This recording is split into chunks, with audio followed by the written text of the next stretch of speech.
Wait, Pete, make sure you... Week 8. We are now officially live. Pete has quite possibly one of the best get-ups I've ever seen, not to mention his manual and digital lower thirds that are going on over there in that screen for those of us taking a look. It is, again, our value picks show. We look at what can we do with a little bit amount of money, Week 8, DraftKings and FanDuel. We've got, as Alex put it last week, finally, a legitimate person on this show for the first time in a very long time. Jeff from DynastyLeagueFootball.com. Jeff, thank you very much for joining. Why don't you tell us a little bit about yourself and where everybody can find your work? Well, first of all, I just want you to know that I've never been called legitimate before. I've been called illegitimate a number of times. But that might be another story. No, you can find my work on DynastyLeagueFootball.com.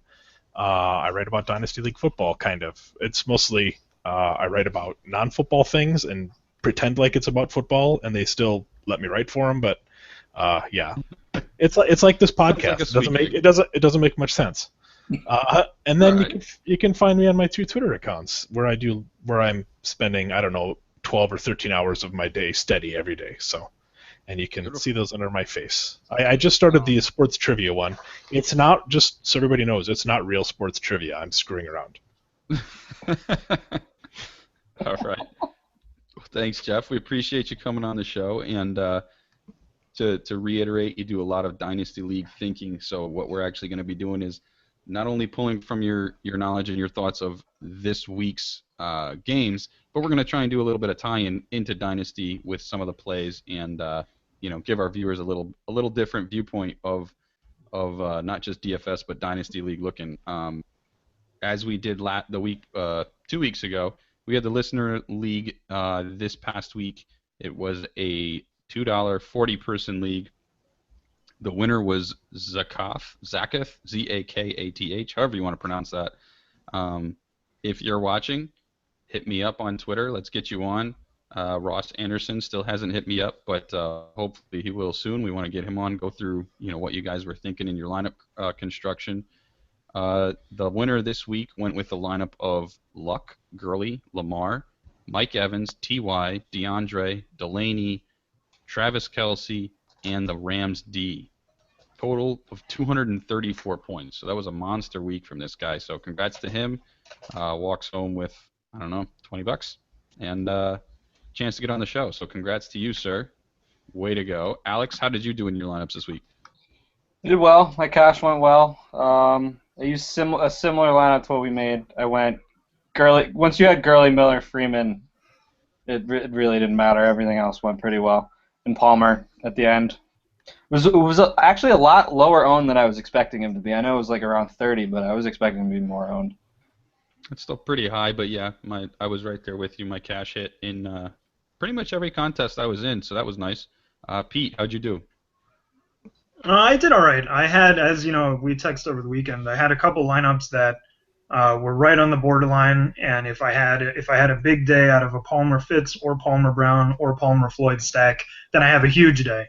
As it was, they did all right, and I had a medium week. One thing you guys both got upset at me about was I didn't say anything about my Rishard Matthews play, and I played Rishard Matthews in a ton of lineups this week. I played him all over the place, and it paid off.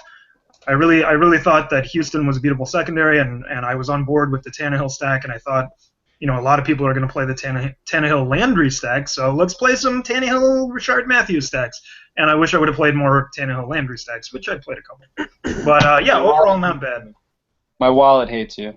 Yeah, sorry about that. Overall not bad, but you know what? My pivot was Diggs, so I was between Rishard Matthews and Stephon Diggs in a lot of lineups. They were almost identical prices, and half of my lineups I played Diggs, the other half I played Matthews. Turned out both were good plays. But let's get on to more pressing matters like crab people and Jim Bob Cooter. My man, Jim Bob Cooter. I will say one thing really quickly, just to warn everybody. We will likely throw in a copious amounts of Jim Bob Cooter into this show, and right, wrong, or indifferent, it's going to happen. But I have to first start it off with a tweet. Best name in all of sports. Best name in all of sports. I'm so happy that he's in the NFL. It's just the best I thing am ever. very happy he's in the NFL as well, but think about it. His name's Jim Bob, right? First name, James. You could have gone by James Cooter. So it was clearly a lifestyle decision, something you chose to go with as Jim Bob Cooter. So you guys can't hate us for repeatedly bringing up this name that just elicits hilarity in every single sense of the word. So with that being said, I can only picture I don't know what he looks like, but all I can imagine is him having the biggest like dip lip of all time. Like it's like a full cheek full of just dip. And he's spitting it and he's telling him run through the tackle every time everybody touches the ball. That's all I can think of. The spit, the like chew Larry the Cable spits. Guy. I'm just envisioning like him getting in a player's face and chew spit splattering up his face mask. Okay, I've actually done a Google image search here for Jim Bob Cooter. I'm just gonna say that's normal. a highly recommended Google search. It's his mugshot. You want the mugshot. Yes. Yeah. Yes. That's what we want. All right, so as everybody fires off a Google image search for Jim Bob Cooter, I'm going to take us. I'm about to do it. Take us into the week 8 value picks. We're going to start at quarterback. The first one we're looking at is Marcus Mariota, 5,400 on DraftKings, 7,100 on FanDuel. Mariota, assuming he comes back this week, right? I think that the plan is to reevaluate him today or tomorrow, make sure that he's actually playing. So we're just going to assume he is, but obviously you need to keep that in notice. Going into Houston, who has been giving it up to everybody like it's prom night. Mariota, when he last played, 21 of 33, 219 for 1 touchdown, 2 picks. Not really running the ball. They're not really using him as the dual threat we kind of all thought they were, Alex. What makes you on Mariota this week other than it's the Texans D? That's it. That's the only reason. If he plays and he's playing the Texans defense, he's worth a speculative tournament play. You're not playing him in cash, and obviously he might not even play at all. But, I mean, he's worth because of his upside and because Houston is so bad, you can just take advantage of that defense. So I didn't think we were going to dive into Dynasty too much, but I just want to, at this point, but Jeff, I just want to throw this at you.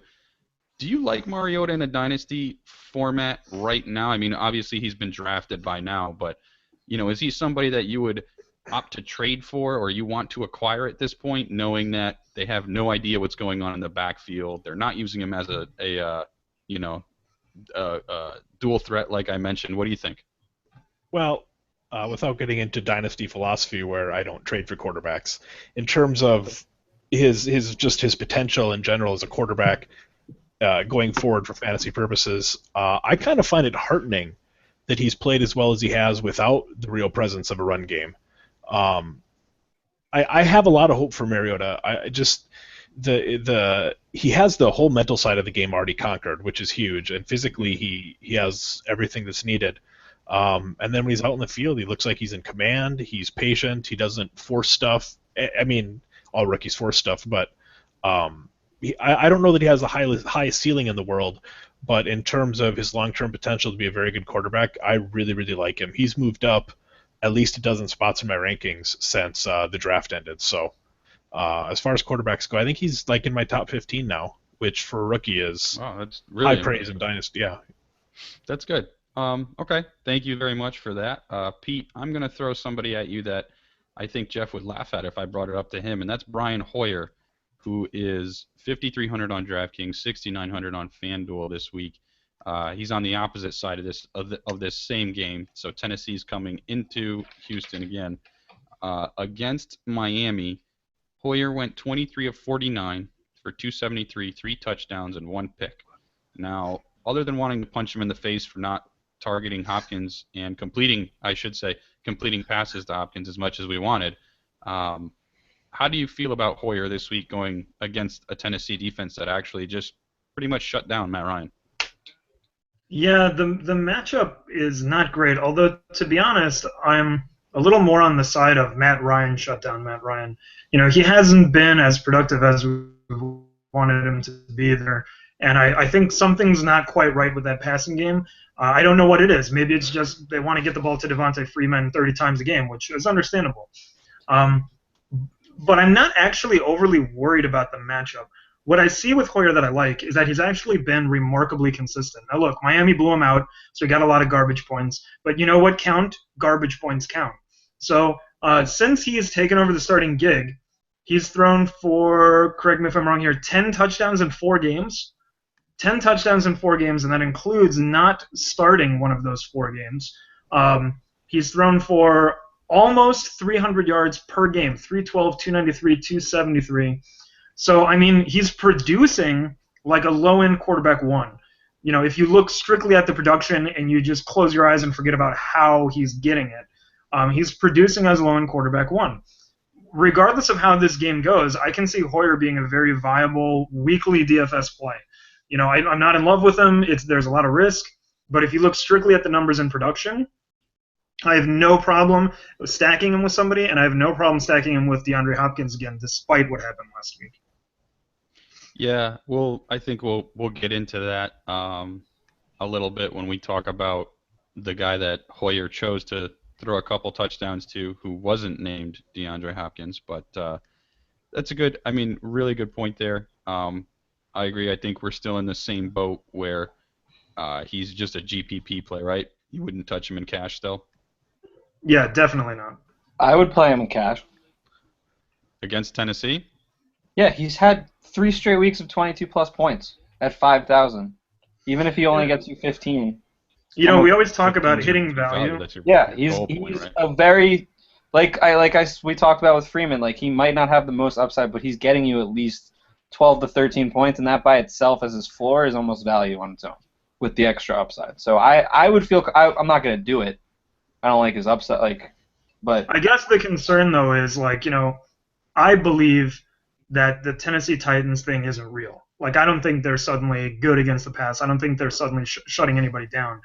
But don't you in a cash game, you have that just in case, what if sort of mentality. Yeah, of course, but if you have other people that you want, I'm totally comfortable playing Hoyer. I mean, I think there are other guys on this slate that I would like better, but at the same time, I'm not against playing him for what he's been doing consistently. Yeah. All right. Yeah, the 2 names below him I like better, for example. Oh yeah. You want to take the first one? I'll take the second one. I agree. Why ever would we divide them up that way, Alex? But I don't know. Take a guess. So the next person on the list would be Mr. Jay Cutler, 5,200 on DraftKings, 7,300 on FanDuel. Seems to just produce and keep fighting from behind week by week. Last week he was on bye. So the week before, 26 for 41 for a touchdown and a pick. Also 2 rushing attempts there, 2 scrambles.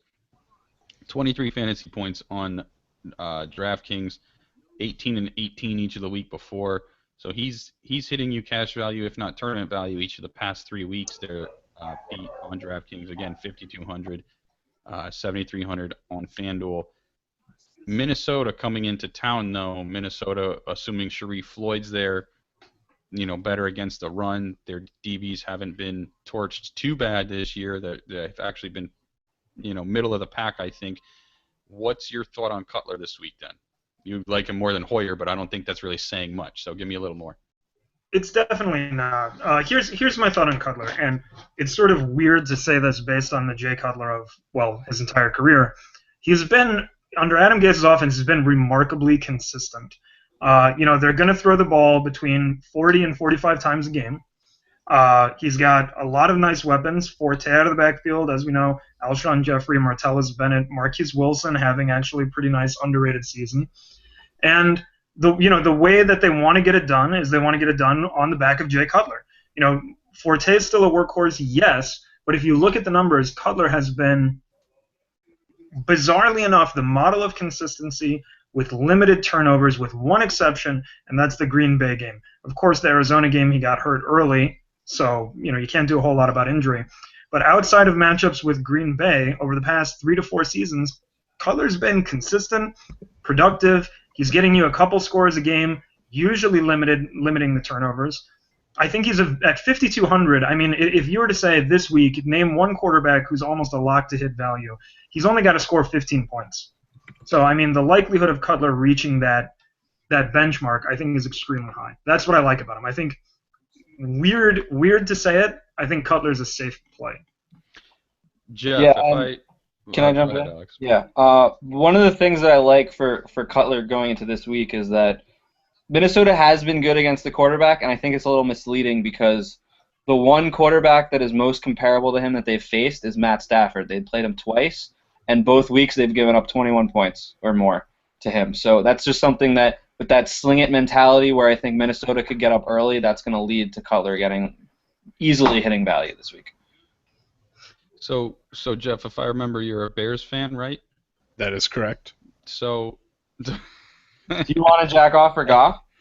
So yeah, I don't know if Jeff knows about that. So Jeff, a few weeks ago, I came up with this awesome idea of, the suck for luck. Right? Yes. Yep, So we should, as Bears fans, we should be jacking off for Goff, just trying to lose every game, just dick around, it works, right? You're with me on this, right? Every time they win, I come on the show and I'm pissed. I think the big difference here is that if you put that on a banner and tried to get into a stadium, it would not go like Suck for Luck might have. I think that's your main. No, I actually would like the Bears to Fair lose. point. I hate saying that. My daughter comes home. Was it 2 weeks ago? And she said, "How did they do?" And I said they lost. And she's like, "Oh, I'm sorry." I'm like, "No, that's good now." So I'm on board. I do agree on the Cutler love, though. He has been, actually, in all the years he's been in Chicago, and I don't miss a game, I feel like this is the best he's played, the most consistently he's played. Might not have the upside as maybe he did last year under Trestman, throwing it a trillion times a game with reckless abandon, but the downside is a lot lower, too. He's just kind of that safe bet for that, that nice safe, 250 yards, 1.5 touchdowns, 1 interception. I mean, and he'll throw a couple points on there with rushing yards, too. He's rushing 23 yards a game, I think, average on the year. Yeah, so that's a nice floor. Like we've been saying, hitting value is 3x your salary, which is 15 points for him. And I do just have to give you props, Jeff. You caught me well off guard with the Jim Bob does meth, probably. Sorry. And I lost it. That's why I couldn't even ask the question. So I apologize, but well done. You had me there. I'm going to get sued by Jim Bob now. Better look out. All right, we'll move on to our last quarterback of the night, and it is Fitzmagic. I just love singing it. I know Alex hates me for it, but that's too bad. Yeah, I don't care as long as he's being Fitzmagic. There it is. Sing all you want. 5,200 on DraftKings, 7,400 on FanDuel. Even in a losing effort against the Pats, which we'll get into that later, I'm sure, Alex. But he went 22 of 39 for 295 and 2 touchdowns, no picks, scrambled for 29 yards as well. So still hits you 4x your value on DraftKings. That is 1, 2, 3, 4, 5 consecutive weeks of him hitting cash value on DraftKings. Alex, taking on an Oakland D. Now, in Oakland, you're on Fitzpatrick in cash this week? Absolutely. Here are the big things about Fitz. One, he has hit value, like you said, 5 straight weeks. He's hit 5 out of 6 weeks, cash value. The last 3 weeks, he's averaged 31 rushing yards, and I think the lowest was 29, and it was 31 and 34. And only one game has he not thrown 2 touchdowns. He's had 2 touchdowns in 5 of 6 games. The other one he had 1. He hasn't thrown more than 2, which is perfect for cash because he's that consistent, we're going to get the lead, we're going to throw the ball a little bit. Because we've kind of, other than this past week, we've kind of been dominating games, and we get enough points to where we're okay, we can coast now. This offense is going to keep pushing it, and Fitzpatrick is a big part of that, especially if Ivory can't go. And we're relying on either Stacy or hopefully a healthy Bilal Powell. A lot of it's going to be on Fitzpatrick's shoulders, and I trust him to throw the ball now. Wow. Just been incredibly consistent. Ryan Fitzpatrick. Tell me that thought never went through your head this summer. Never. I would have stabbed myself in the eye with a pencil if I thought I was going to say that this year. Ryan Fitzpatrick hasn't had more interceptions than touchdowns in a season since I think it was his first year with Buffalo. Yeah, stop scaring me, please. I'm just the point I'm making is that he's not some stud, but he's been a lot better player than most people think for a long time. It doesn't make him a great player, Right. but every year he's been in the league, he would have been a starter on 5 teams. You know what I mean? Yeah, So, I totally agree.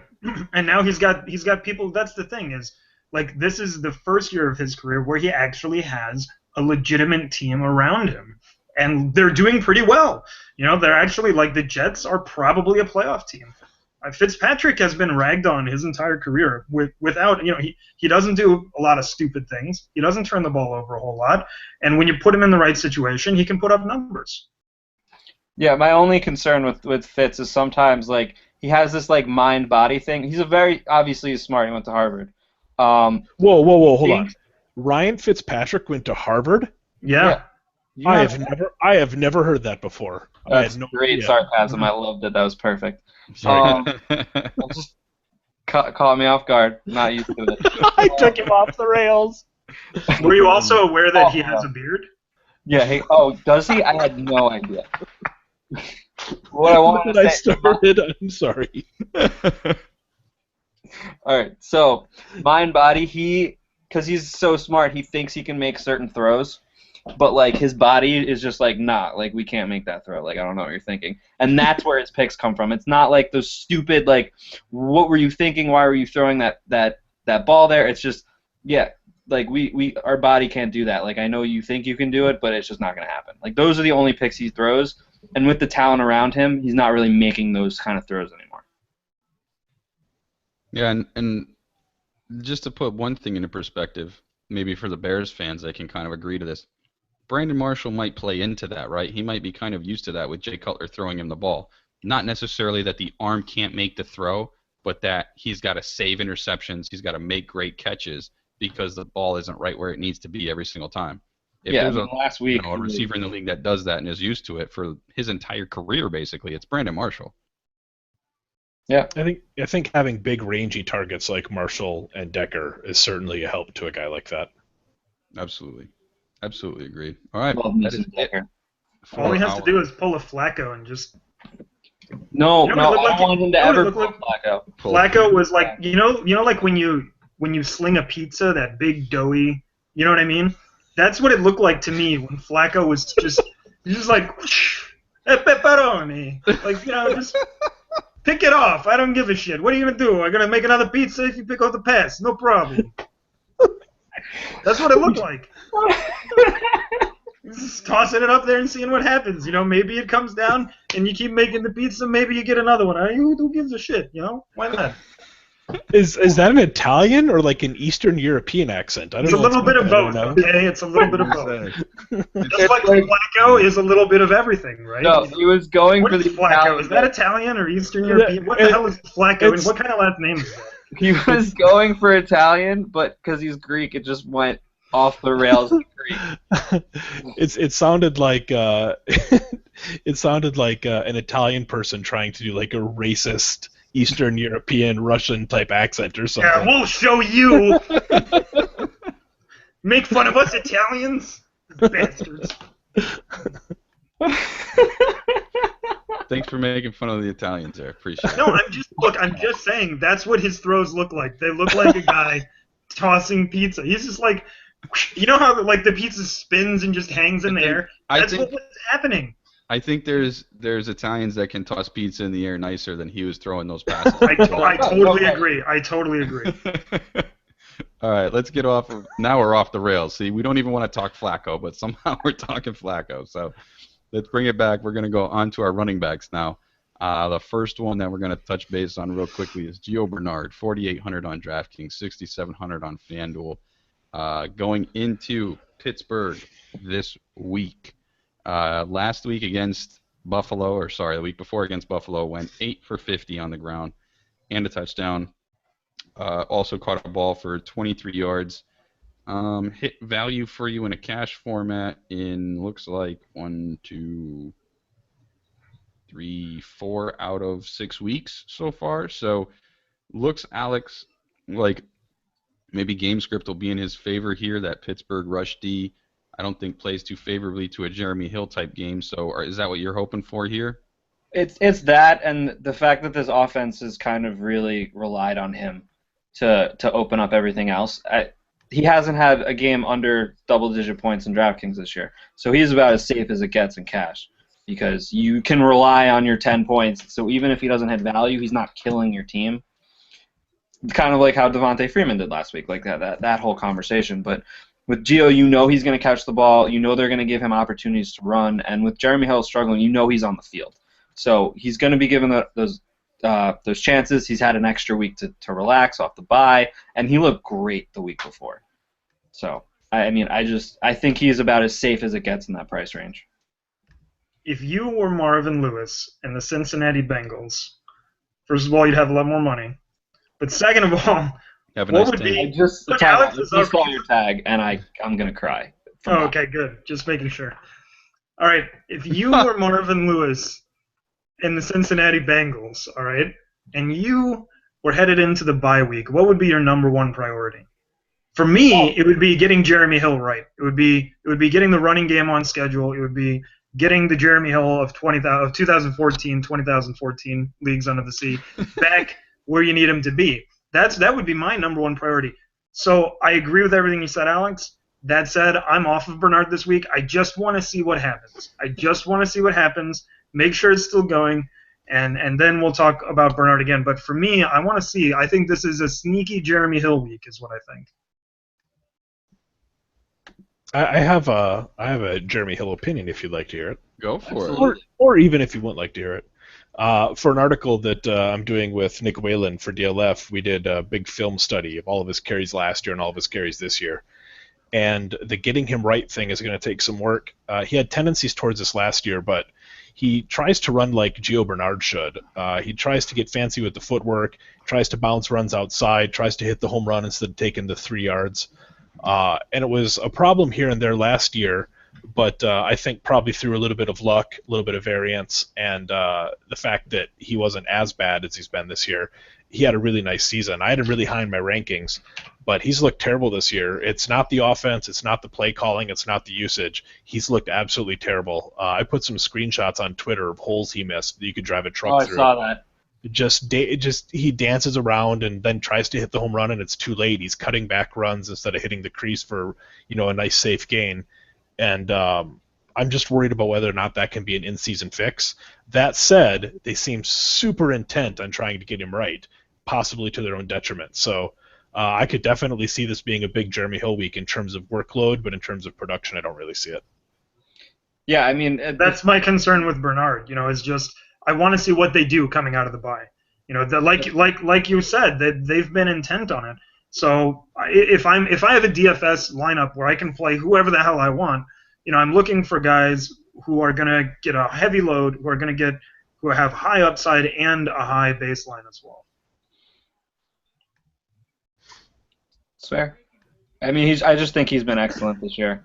And yeah, he has been. You've had a thing for Gio though, so. Do I? I think you do. I mean, I kind of do, but it's not like my Julio thing. Hey, I told you guys no butt stuff. Nothing. That we never made that promise or agreement.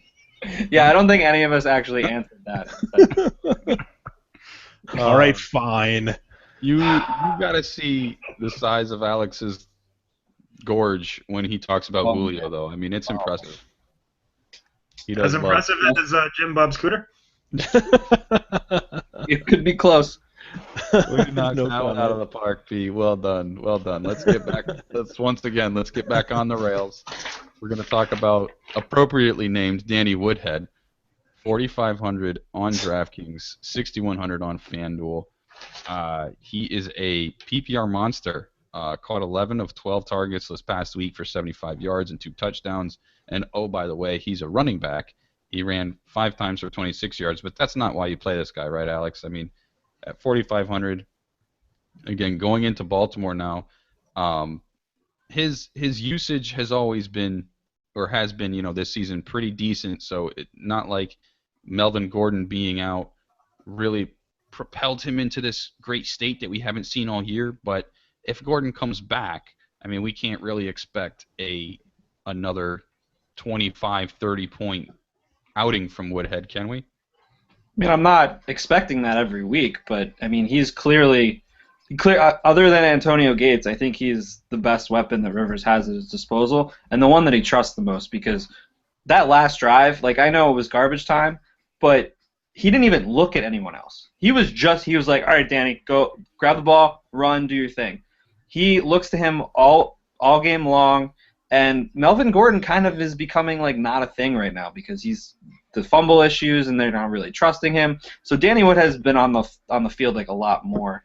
Especially like the fact that they're bringing in Brandon Oliver to try to siphon off those carries means that they just don't want to overuse Woodhead when they're clearly not using Gordon as much. So Woodhead has got a much bigger piece of the pie now, and he's catching the ball. Like, what else can you ask for a guy at 4,500? I mean, that's a really good point, and that's why I brought it up. I tend to agree with you there. I think, you know my thoughts on Melvin Gordon. I mean, I brought him up preseason. I wasn't a big fan, so seeing him not succeed, right away was something that I kind of predicted, and I've avoided him all but 1 week this year.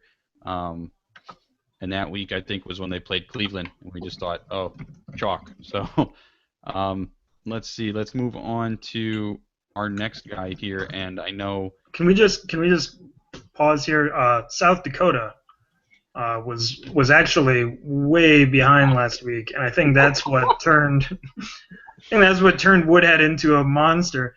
I'm actually not so sure. Like, I think the Baltimore game, I think it's going to be a big Keenan Allen game. I think it's going to be a good Darius, okay? And hey, you got the third law this time. Yes. Yeah. Well, I didn't have to work hard for that third law, okay? I didn't have to type it out on a tiny phone, so I'll do the 3 if I can get, there's no laziness in question there, right? I don't want to lose my rep. Yes. All right. Anyway, just saying, I think this is a big wide receiver tight end game for Phillip Rivers, like pretty much every other game, and maybe some Woodhead too. But I like him at 4,500, and I'm going to use him a lot. So Pete's jumping the gun talking about Ladarius there a little bit. We'll get into him later on. No worries. We have another. And Jim Bob Cooter jumps the gun whenever Jim Bob Cooter wants to jump the gun. Hey. I'm not arguing with Jim jump Bob, the gun, boy. I'm not arguing with Jim Bob. I wouldn't do it. Mom ain't going to do it. Can you just picture him just like setting a gun on the ground and like jumping over it? That's what I'm thinking of. Like, was that his wedding? He's jumping over guns. Yeah, like that's like the Mazel Tov, right? Exactly. Instead of like stepping on. Yeah, that's the. Where's he from? Alabama. That's the Alabama Mazel Tov. Just jump over the gun. All right. So let's talk about. I'm not going to throw this guy at Alex because I know he hates him. So. Thank you. Jonathan Stewart at 4,100 on DraftKings, 6,600 on FanDuel. We've seen him overachieve, scoring 2 touchdowns against the Seahawks, put up 125 yards against the Eagles, so he hit cash value both of those weeks, and that's it. That's his 2 weeks of cash value. Jeff, this matchup against the Colts, though, what are you expecting out of Jonathan Stewart this week? I mean, their defense has been putrid, to say the least. Yeah, Colts are allowing 7th most points to running backs this year in just kind of a standard PPR format. So it's a good matchup. The thing that I liked most about Stewart last week wasn't just that he started accumulating numbers, but he had a lot of touches, and he really kind of seemed to just get going a little bit.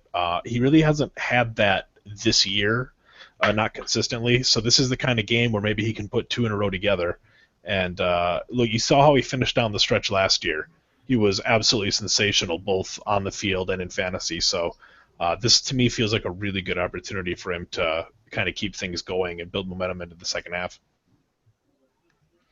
Didn't Kyrie Robinson and Mark Ingram just put up like 180 yards and 3 touchdowns on the Colts? Yeah, the Colts are terrible. They're so bad. My only concern with Stewart is he doesn't catch the ball. For whatever reason, on passing downs, it's Fozzie Whitaker time. Also, is there some new NFL rule that any passing down only running back has to wear the number 43? Have you guys noticed that? What the hell is going on? It's like they're just counting. They want, yeah, I know. They all want to be Darren Sproles. Like, what, dude? Get your own number. But at this point, why would anybody want to be Darren Sproles? He has been so bad. He Yeah. can't Has catch been anything. underutilized. It's like your retro Sproles. That's what it is. Your retro Sproles. Retro Sproles. I mean, Well, he's anyway. so old. Like, he's actually old enough to the point where these guys were like looking up to him and like, I want to wear his number, kind of He's thing. still faster than Jim Bob Cooter, though. This is true. So I don't think that's saying much I though. think he could spit I think Jim Bob could spit faster than Sproles could run, though. you've never seen Yeah. Jim Bob Cooter in a '74 Dodge Charger, all right? He's pretty quick. Receptions the past 5 weeks for Jonathan Stewart. Receptions for Jonathan Stewart the past 5 weeks: 0, 1, 0, 0, 1. Wait, Okay, doesn't catch the Wait, ball. wait. You take us off the rails and talk about Jim Bob Cooter in a Dodge. I bring it Charger. back. I Try bring to it throw back. it right back into. You can't come back from that. There is no coming back from that. Oh. It's stuck in my brain. You know, I would go on a ride in Jim Bob Cooter's Dodge Charger any day. So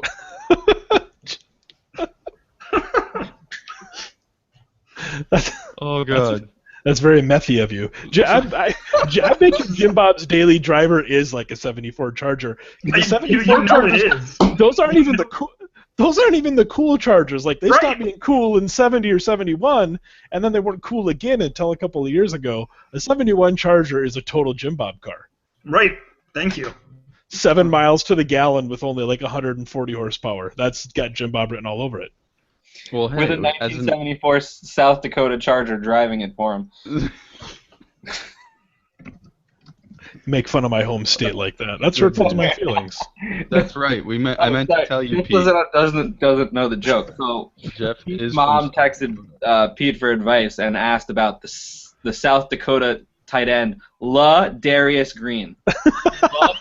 Darius Green, and we've just been calling them South Dakota State. She's the first person ever to see a city or state or anything initialed SD and default to South Dakota.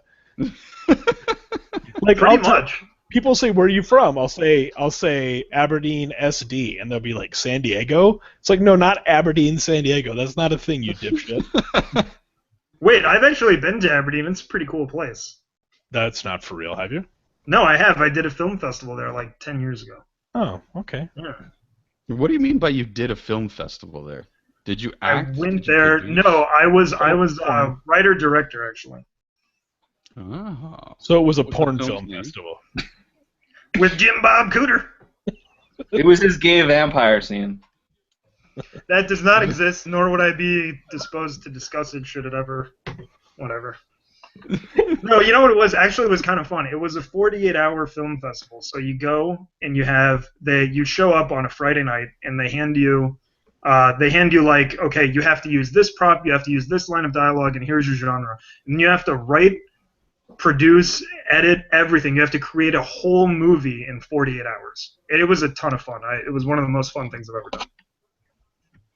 And you don't sleep. You other don't than sleep this- for 48 straight hours. Other than this show, right? Yeah, of course, yeah. Of course. Okay. Just had to make And sure. that one time I took a ride in that 74 Charger. And that 74 Charger, yes, of Right. course. Yeah. All right. We're going to go to try and get us back on the rails here once again. Darren McFadden is the next running back we're going to talk about briefly. 3,800 on DraftKings, 6,400 on FanDuel. Pete, 29 rushing attempts, not touches, rushing attempts. For Dude, what the hell? 152 What the yards. hell? I was like okay, not in DFS. In regular fantasy, I was all over Christine Michael. Like I was like, he's gonna the second half of the season is gonna be Christine Michael time or Kristen or whatever. And then they don't put him in any situation. They give him zero chance to succeed. And what do? You give Darren McFadden 29 carries, okay? 29. I mean, yeah, that's insane. Now look, as long as he doesn't break an ankle or a leg or like his ass, whatever. Yeah, he always broke his ass. So as long as none of that happens, I guess you keep riding the Run DMC train, I guess. But, first of all, he's a huge injury risk. And I don't know, man. Sure, use him. He's less than 4,000. What's not to like, right? But Dallas. I just hate Dallas this year. That's what this rant comes I down kind to. of want to hear Jeff's take on just this backfield in general. It's the worst thing ever, right? Yeah, Randall's already proven himself incapable of being the guy. I think Christine Michael has proven himself for a number of years being incapable of being the guy. Right. McFadden is at least capable of being the guy, or at least he used to be capable of being the guy 3 years and 100 injuries ago. To me, he seems like the most talented player, or the most talented back they have. Let me rephrase that because everybody thinks Christine Michael's talented. I won't go on that rant. He's the most proven talented running back that they have. And I don't think they have any choice but to ride him until he gets hurt. And I mean, who knows when that will be? You always run that risk of him going down in the first quarter with a various soft tissue issue. But he's going to touch the ball 20 times a game. That's just going to happen. There's nobody else there. It's not like Dunbar's there to play third downs. That's it. Unfortunately, I think you're completely right, which is really frustrating because if you don't use him and he's that cheap at the moment, everyone else is playing him. But if you do play him and he goes down with a tissue issue, you're just totally screwed. Your lineup's dead. Like, you know what I mean? Like, it's over. See, but the other thing is he's so cheap that if he goes down with a tissue issue, like you still have your higher priced players that you're relying on more, and then Right. you can just relieve your issues into a tissue after. Oh, look No, at- it wasn't. All right, it wasn't. Well All right, sorry, I should have rephrased that. No, I think he meant No, cry, it's but too given late. the direction that this show... more crying, Right. not. Nope, God, it's I too late. fucked The that one damage up. is done, and I'm just going to be the last one to say it. Tissue issue. I bet you're not the last person that says that in your podcast. Definitely not. No, definitely not. I was last in line to say it this time around. That's all. Okay. I had to get it in once. That's all. That's what she All said. Let's. Thank you. You're welcome. We're gonna move on to our next running back, and that's Charles Sims in Tampa Bay. They're heading into Atlanta this week. Sims is 3,600 on DraftKings, 5,100 on FanDuel. We mentioned him, I think, a couple weeks in a row now. He's really getting a good share of carries. 10 this past week against Washington, 12 a couple weeks ago against Jacksonville. He's also getting work out of the backfield in terms of catches. In the past 5 games, it's 2, 4, 3, 2, 3.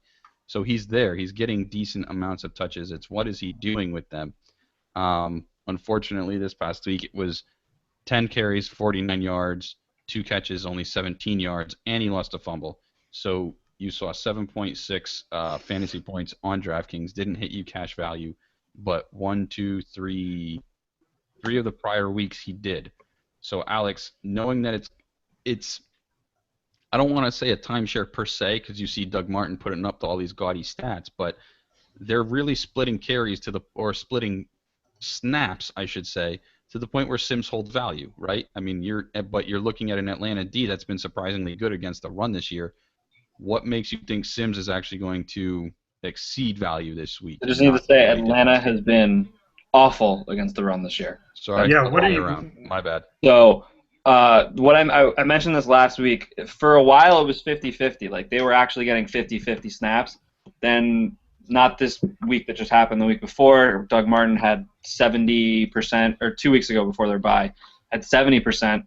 And Sims kind of started to get a little bit less of the piece of the pie.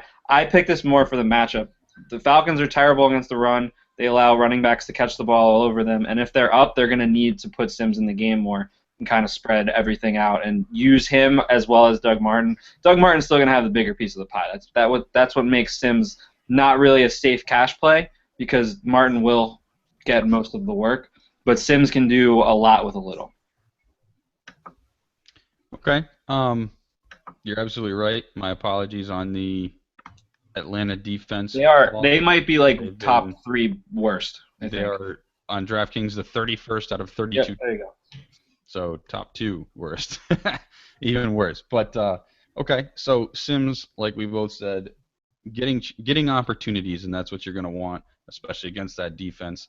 Moving on, Pete, to our next guy. I don't want to spend much time on him just because I'm not a fan in terms of consistency, in terms of usage. This guy saw 20 of his team's 88 snaps this past weekend, and that's CJ Spiller. He's min-price on DraftKings at 3,000. He's 51 on FanDuel, so still super cheap. But he's getting the past few games 4, 3, 3, 2 carries, but his catches 6'4", 3.52, so he's getting more and more workload out of the backfield. So think about that. 20 snaps but caught 6 balls. I'm still hesitant because I just haven't, to give my hater a little more ammo, right? I'm not huge on CJ Spiller because he hasn't proven anything to me yet. At that price, he doesn't have to prove much in order to hit value. So, Pete, is he hitting value for this week against the Giants D, who, let me get this correct, 24th in DraftKings ranked against the running back? Yeah, Giants defense is you've heard me say this a million times. They're terrible. You can do whatever you want against them. You can run the ball, you can pass the ball, pick whatever statistic you want. The statistics all show the Giants defense is very bad. But this is the issue with Spiller. First of all, I don't like him at all. They always try to say, "Oh, this is the CJ Spiller game. We're going to get him involved. We're going to get him more touches," and it never comes to fruition. The big issue I have this particular week playing Spiller is he's not the runner. If they get up, which I actually expect them to. I mean, this could be a close game. I expect New Orleans to win. And the way they've been winning is controlling the clock and running the ball. This is not the Drew Brees sling it offense anymore. But I expect this to be a big Kyrie Robinson game, and I expect this to be a big Mark Ingram game. I do not expect this to be a big CJ Spiller game. So even at 3,000, I want no part of him in cash, and I want no part of him in a tournament lineup. I'll be spending the 3,000 somewhere else. Like 2,900 on the Broncos defense. Don't be afraid. My only thing is with Spiller, they were up this game and he got the most work. Like the past 4 weeks, he's secured 18 of 20 targets. Not the most work of the 3 running backs. I see you looking at me like that. That's not what I mean. What I mean by that is he's gotten the most production he has had to date, other than the big catch and run against the Cowboys. Part of that though was the Saints had so many, like, they just possessed the ball well. But the thing, Alex, I guess the point I was making is he's not their runner. He's not their grinding. I understand. I completely understand what you're saying. I know that Ingram and Kyrie are up there, but they want to get this guy involved. I think he's just having a little trouble with the playbook. But at this point where he's 3,000, I think he started the year upper 4s, maybe 5s. This is the ultimate lottery ticket for a tournament where he could just explode and he costs you absolutely nothing. When in the beginning of the season you were paying that price early on just for the thought of that. Now it's like, okay, maybe. So that's just a ringing endorsement. Now it's like, okay, maybe. It's why not? He has the talent for his career. He's got 7.7 yards per catch. Like, open that Charger door and slide on into the bucket seat. Maybe. Okay. Maybe. Sure. Maybe. It's so like, I don't know. Let's move on. Let's move on from Spiller because I think we've covered it. GPP play at best, and even then, I'm still off him, but the upside is there. Moving on to a guy, I don't know if we have to spend too much time on him, Alex, but I'm going to throw him your way. 3K on DraftKings, 4,900 on FanDuel. Zach Stacy. If Ivory is deemed healthy and the starter, are you still looking at Zach Stacy for anything? No, it's only if Ivory and Powell are out or both limited going into the game. Because, I mean, game script is in his favor. He catches the ball out of the backfield. He's actually very proficient at that, although he's not a great runner. I view him as just a better version of what Benny Cunningham did week 1 against the Seahawks. He's got a better game script behind him, and I think he's just better, to be honest. It's all about Powell and Ivory, though, so I just want to throw that caveat out there to the fans. Do not, if you see Ivory... Don't just do it. You'll cry. Don't just do it because you're like, oh, yeah, 3K, but no. If he's not starting... You will have tissue issues if you play Stacy without him. I love it. All right. Let's move on to our wide receivers tonight, and I'm going to throw this guy at Jeff because not only do I want to hear what you have to say about him this weekend against your Bears, but I'd like to hear a little bit more about what you think about him from a dynasty perspective, and that's Stephon Diggs. This week he's going for 4,800 on DraftKings, 6,700 on FanDuel. Past 3 weeks, we've seen him catch 6 balls. His lowest was 87 yards. I mean, this guy just continues to outproduce. Somehow got chemistry with Teddy Bridgewater right away. So going into Chicago, what do you think? And then what do you think about him rest of the season? I love him against Chicago. The the only thing holding back the passing games against Chicago is Chicago's inability to stop the run. Um, but the Bears, their secondary is really rough. They're very young and not good at safety. It's kind of a mess right now. So I like him a lot this week. And I like him long term too. He was drafted in most rookie drafts, late third, early fourth round sort of territory. And right now, the asking price is a rookie first. So he's gone up considerably and for good reason. He's got good hands. He catches the ball like you're supposed to. For a small guy, he has no problems getting off against the press, even against physical corners. Safeties can't cover him. He's too fast. He's looked really good. He made a really tough catch last week on the one touchdown. Beautiful.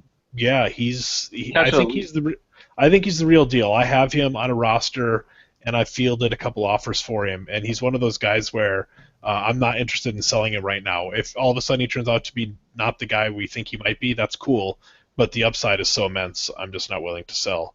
And like you said, he's the apple of Teddy's eye. We saw what that meant last year for Charles Johnson, who's not a good football player. Yes. Now you have somebody that's a legitimately skilled wide receiver, and he's the apple of Teddy's eye. That can be something for sure. But Charles Johnson does have a bitchin' haircut. Oh, one of the best. I am quite jealous of his hair, I have to admit. We're jealous of everybody's. I say that every time we talk about hair. I am jealous of everybody's hair, that's correct. You should not be jealous of my hair. I haven't washed it in like 2 weeks. Hey, if you have hair to wash, I'm jealous of it. Fair enough. That's good. All right, so great points there, Jeff. I appreciate it. That was awesome. And he was a 5-star coming into Maryland. We just were awful. And Awful, and he was hurt a lot too. I mean, he like punctured a lung last year, and he had a bad injury sophomore year. No, he struggled, and it was also the program struggling under Edsall.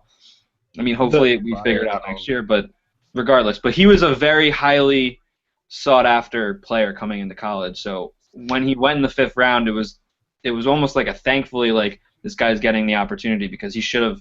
Coming into college, they were talking about him being a 1st or 2nd rounder, like following in the Torrey DHB mold, like being one of those guys that goes in the 1st round. So it's nice to see him get the opportunity, and he's running with it.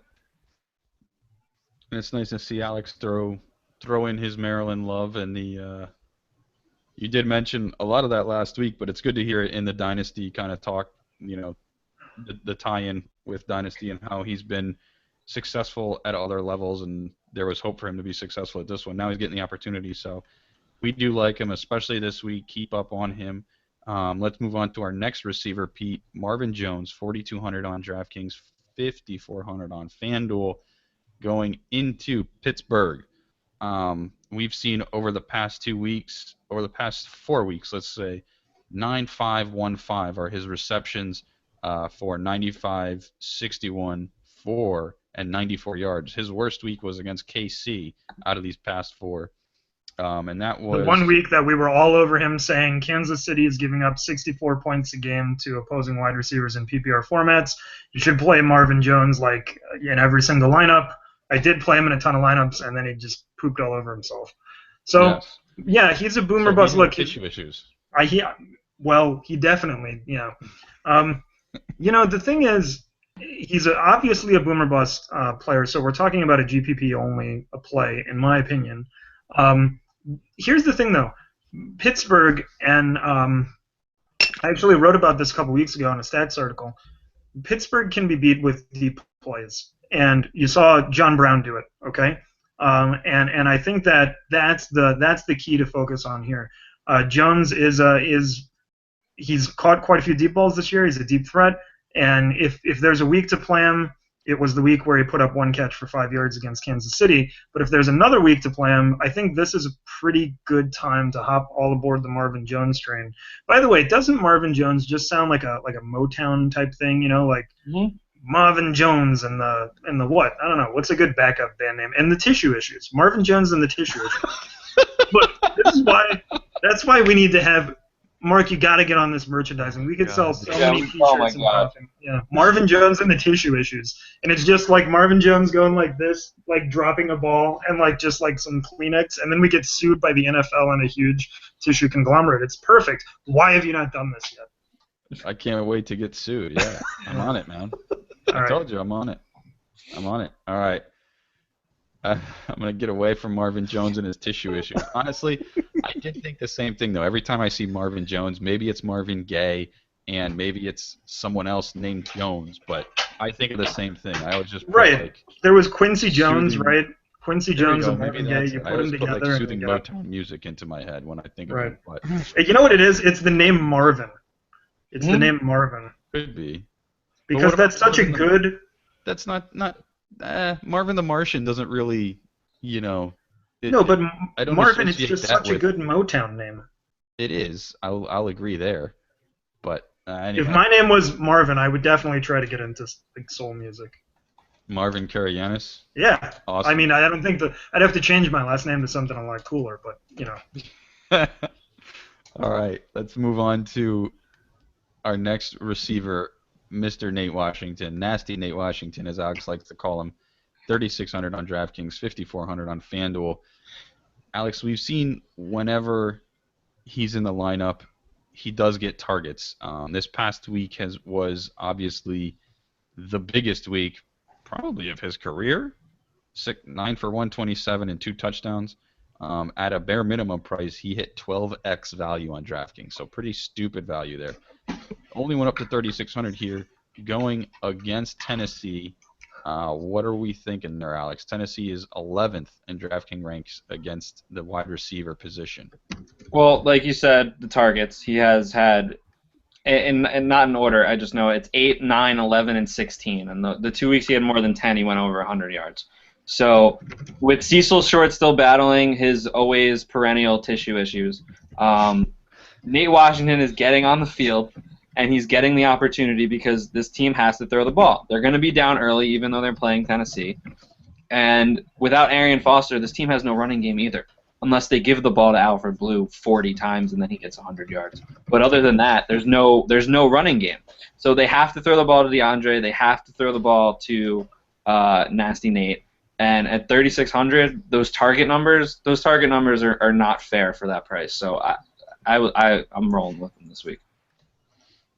All right. I agree there. Like I mentioned in the first opening, his target numbers are just they're there, and especially if Cecil Shorts is out, it's Nate Washington and it's DeAndre Hopkins, and nobody else can really catch the ball there, especially with Foster out. So you're looking at great opportunity there for not a lot of price.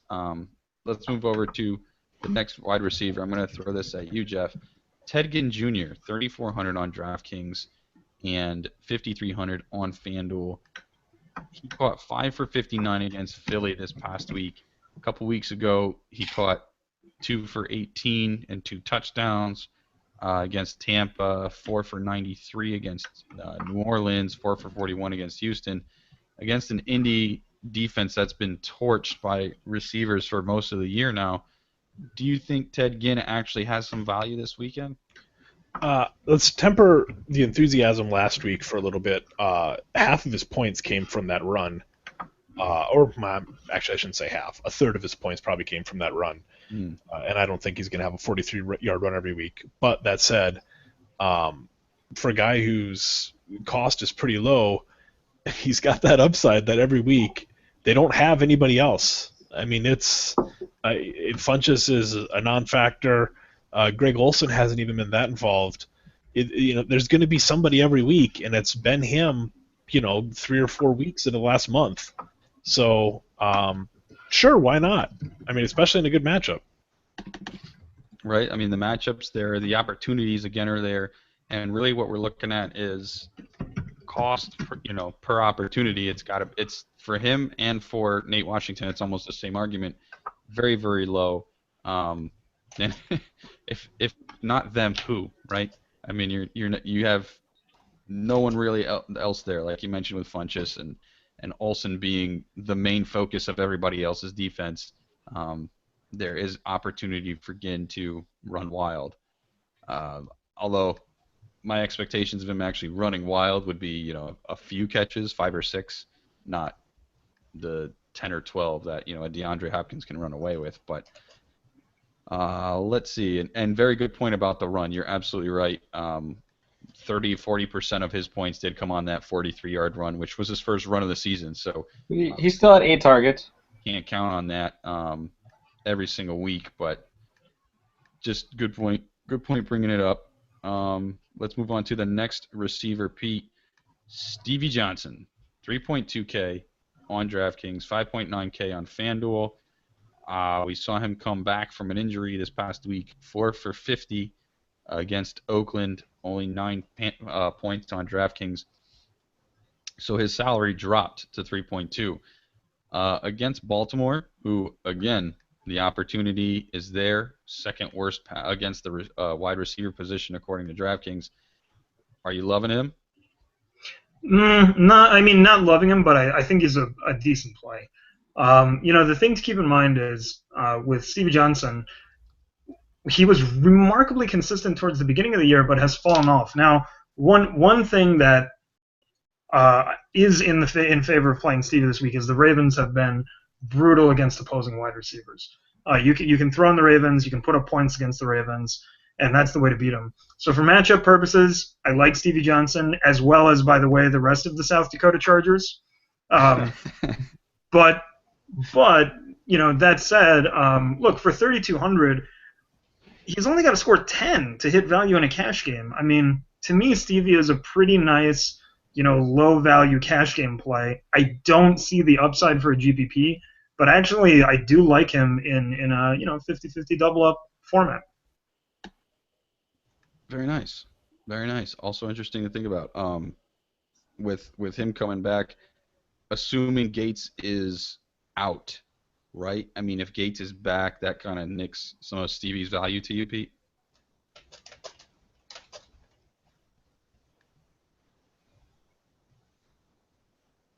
Did we lose you? I think Pete froze. Yeah, I say he's not moving. Either we lost him or like Medusa froze him or something. Oh no. Oh my God, Pete's a statue. No. Oh no. I hate when that happens. I'm gonna cry though in like a minute. I'm not sure what happened. Familia gave up at the game-tying home run in the bottom of the ninth. Oh God. Yep. All right. That happened. Anyway, I love Stevie Johnson this week because I think that he had 8 targets last week, looked good, and he's going to be more healthy this week, and Rivers loves him. Okay. Let's see. Brian Quick and Bryce Butler, both 3K on DraftKings. Can we please get Jeff on a Brian Quick rant? 4,700 on FanDuel.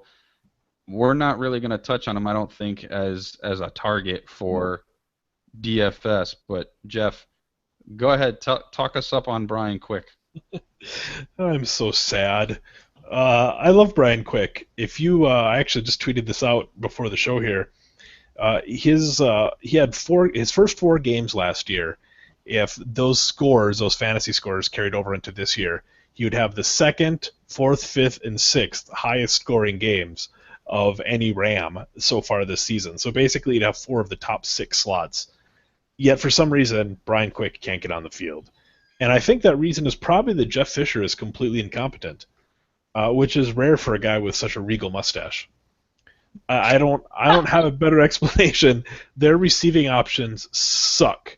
They're terrible. It's one of the worst receiving cores in the entire frickin' NFL, and for whatever reason, he can't get on the field. I don't know if he slept with Jeff Fisher's daughter. I have no idea what's going on, but it's infuriating to me. I own him everywhere.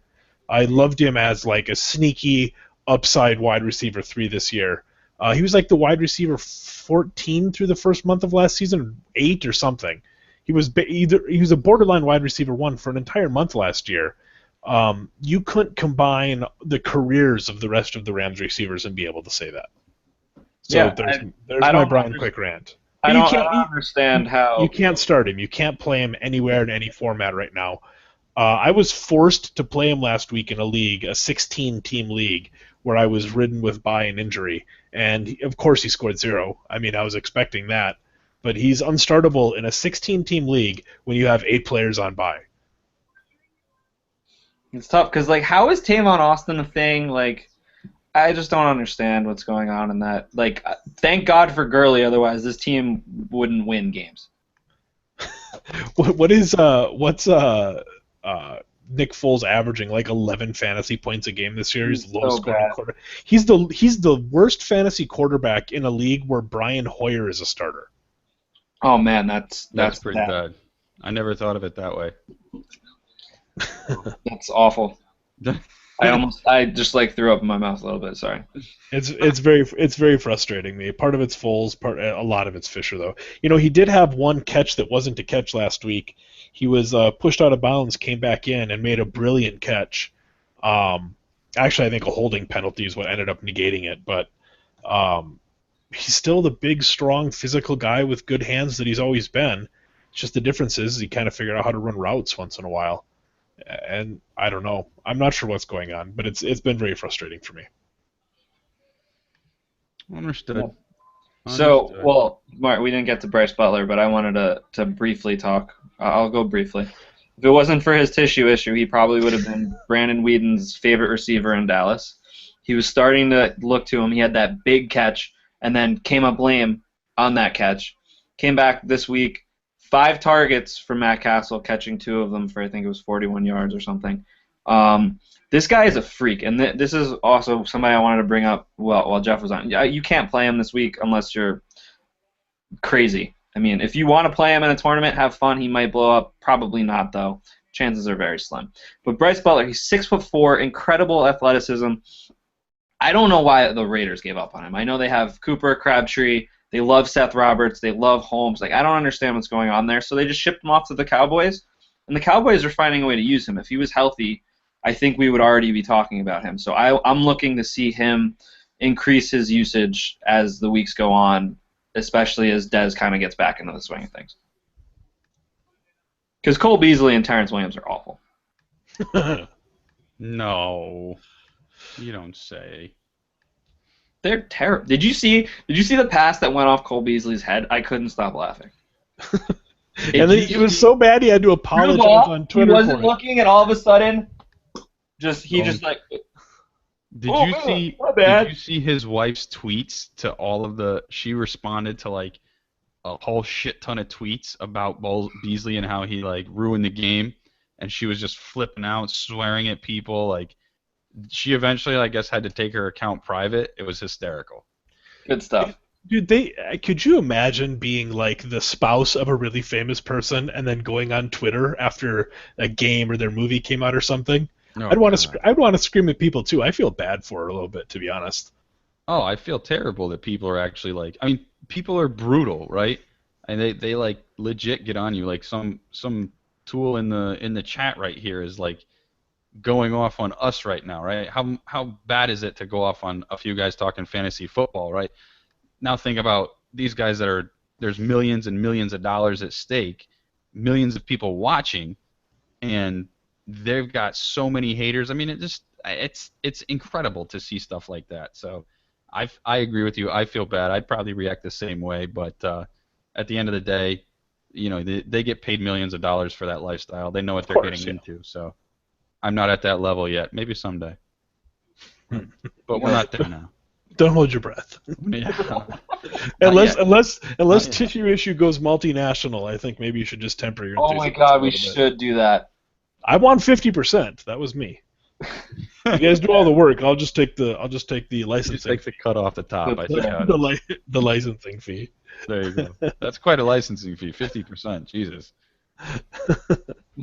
Right. Brilliance is expensive. Yeah, I mean, it was a stroke of brilliance. So very well done. Very well done. All right. Let's bring it over to final position of the night, tight ends. We touched on him last week. Pete touched on him a little bit earlier tonight. Ladarius Green, 3,000 on DraftKings, 5,300 on FanDuel. Going into Baltimore. Again, this is assuming Antonio Gates is out this week, right, Alex? Yeah, I mean, even if he's not, Ladarius has still had no less than 9.7 points this week. So This like year. he's earned his role, he's earned his targets, and last week he was second or third most targeted players on the Chargers last week after I think Woodhead and I guess Stevie. I mean, I have to look that up. I'm probably completely wrong on that and whiffing. But Ladarius was a big part of the offense last week, and I think even if Gates were there, he's still going to get targets because Rivers is just going to find who has the best matchup and get them the ball. And Ladarius makes good matchups happen. So I like Ladarius. I'm sure Pete wants to talk about Ladarius. Oh, Pete's back from the blue screen of death. You know, what can I say? I was Googling too many images of Jim Bob Cooter. My computer couldn't handle it. I was honestly going to say it could only mean one thing, and that's Cooter is watching you. Yeah, you know, that wouldn't surprise me. Hacked your computer. It would not surprise me. When you're married, Cooter's always watching you. What? I'm sorry, was that inappropriate? Not at all, but it was great. Fit in quite well. All right, Pete. Yes. Alex touched on it pretty well with Ladarius. Talked about his target rates, talked about conversion rates. He likes him even if Gates is playing this weekend. Do you?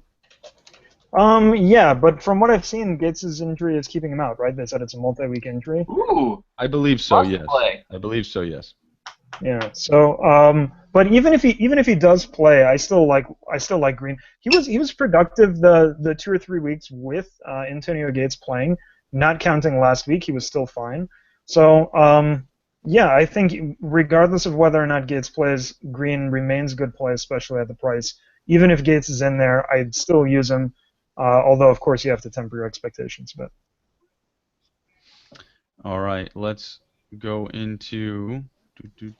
Oh, I closed one of my tabs. I don't even know which one it was. The next tight end play, Austin Seferian-Jenkins. Now, this is assuming he does play. Obviously, he's been out for the past, I think, 5 games. Hasn't been able to practice yet, so this is kind of a stretch. Going against Atlanta, 2,800 on DraftKings. That's the window I closed, was my mail. Not sure what he is on FanDuel right now because I don't have it up in front of me, but I'll throw this one. Oh, I forgot to put that one in. No, he's 5,200 on FanDuel. 5,200 on FanDuel. Thank you. I'll throw this one at you, Jeff. Austin Seferian-Jenkins with Winston kind of, I guess, for me anyway, not proving to be consistent yet. With 2 very tall, very capable receivers on the outside. If Seferian-Jenkins plays this weekend, do you see him having value in Atlanta? Against Atlanta. B, do you think that with Winston at QB, Seferian-Jenkins can succeed and provide value at some point, especially in a dynasty format? Yeah, I mean, if he's on the field, I definitely like him as a really nice upside play. The floor is obviously going to be pretty low with him, especially with Winston.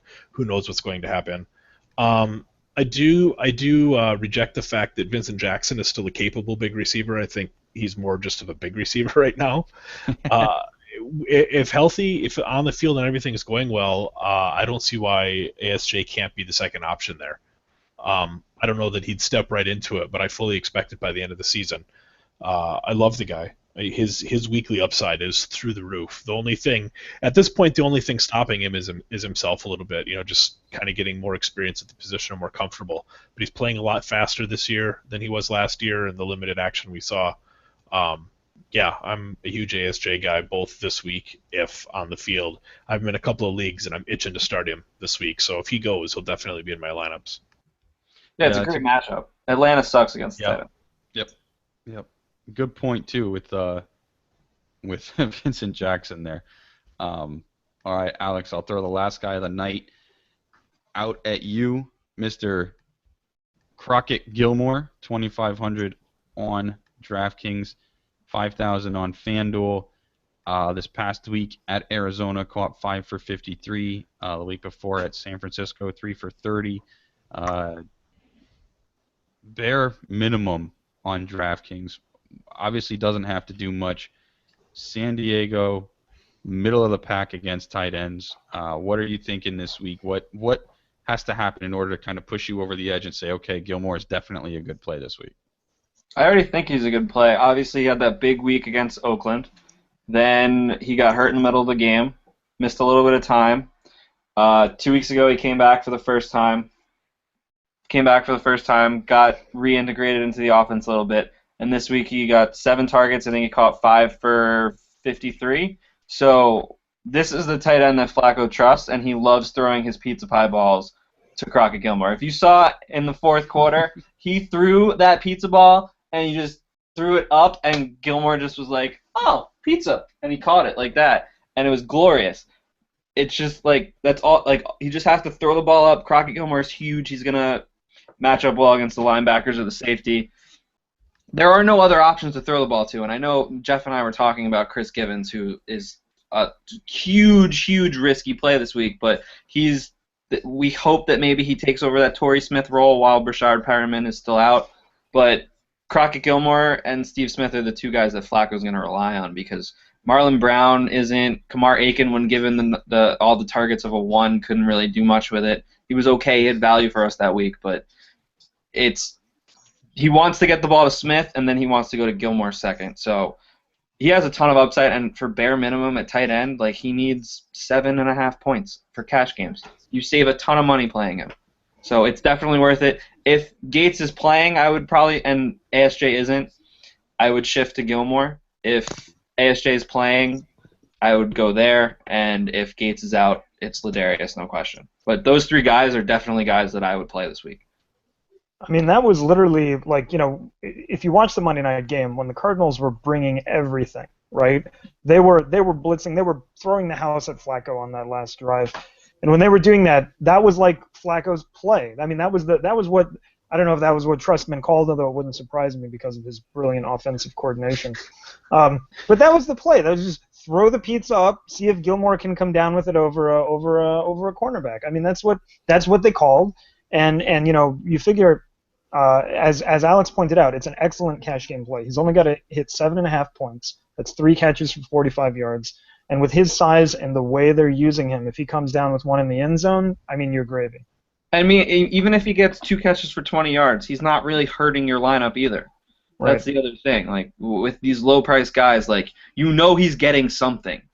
And for that floor to be around 4 or 5 points with the upside to do what he did against Oakland, like 2 touchdowns, 78 yards, and a whole bunch of catches, like, he's a great cash and tournament play just because it allows you to do so many different things with your lineup. All right. With that, that's going to end our tight end talk. We're done with the butt stuff, much to Jeff's chagrin. But thank you guys very much for joining. Thank you, Jeff, for providing some legitimacy to this podcast again. Please vote Cooter for Prez, as Pete is begging everyone to do. Again, thank you. It actually turns out that Gilles, I hope I'm pronouncing your name right, Page, from our chat. He's constantly in the chats with us, so we appreciate it. We'll be seeing him on Thursday. I got his email. I'm gonna set him up. He won the listener league, so thank you very much for that. Thanks for reaching out. We didn't really see. I know I saw a couple people asking about defenses. We didn't really see much in terms of value at defense, but we will play the Broncos. Take care, Pete. We will talk about them on You Thursday. said take the Broncos, not goodbye. I said play the Broncos. Oh, I thought you said later on. What? Who says later on? First of later all. on, Cooters. Bob Cooper is probably one of them. Let's see, but yeah, I just wanted to put that out there. We will definitely get a hold of you. Thank you guys very much for watching. Again, Alex at Alex Hanowitz, Pete at Pete Karagianis, Jeff, not Amber, at FFJeff, and at Sports Trivia Fix. Also, you can read his stuff on DynastyFootballLeague.com. Was that right? Did I say that right? Dynasty League Football. Sorry, Dynasty League Football. I apologize. I have a little bit of dyslexia there.